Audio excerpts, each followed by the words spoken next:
Well, we talk an awful lot about how social media and online bullying can intimidate and ruin the lives of our children, and how we as parents should be monitoring their accounts to guard against a host of terrible things that can happen. But it's not just children.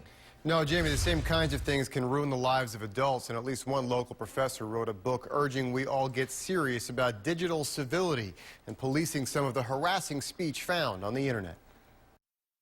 The more we are connected, the more networked we become as a society. And there is a growing voice pushing the idea of digital civility.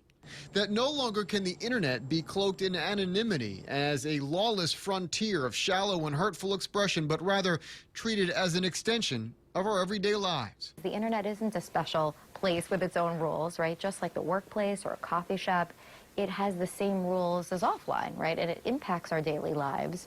And I think that's right. There's increasing attention to the issue and the problems it causes. And it can cause real problems, Professor Danielle Citron says.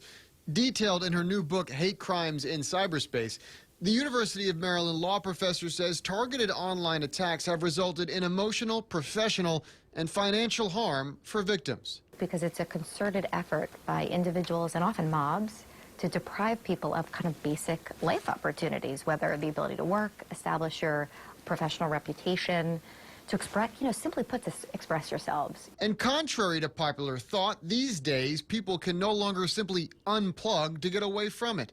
In the age when a Google search is your resume, online harassment is a growing, real, and legitimate concern. I was just absolutely shocked that someone who I had trusted so much would betray me in such a vile and vicious manner. A movement beginning to result in laws like the one Maryland passed about revenge porn earlier this year. It is now illegal in this state to exact revenge by posting explicit photos of someone without the person's consent.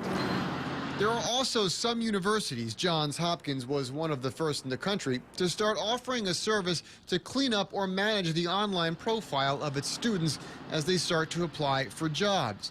We highlighted this back in February of 2013, but still another example that the shadow you cast online is beginning to become your lifeline. It is embedded in our daily lives. To say it's some other place is almost like a fantasy from 1995 that's not grounded in reality. We're all on, I could show you my cell phone, right? We're all networked all the time, and increasingly so. And Citron's point is it needs to be protected about as vigorously as we protect our lives offline.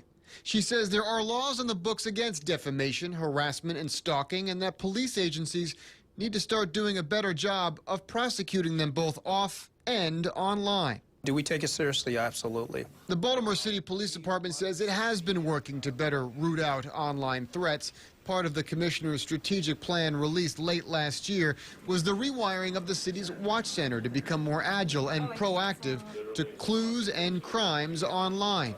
A move the commissioner says paid off just recently. Recently we had a public official who was threatened over social media, and within probably an hour after this public official called me, we were at the front door of the person who had made the veiled threat, knocking on the door. We're getting in front of things, and sometimes people are very much surprised when we show up at locations. How do you guys know that this was happening?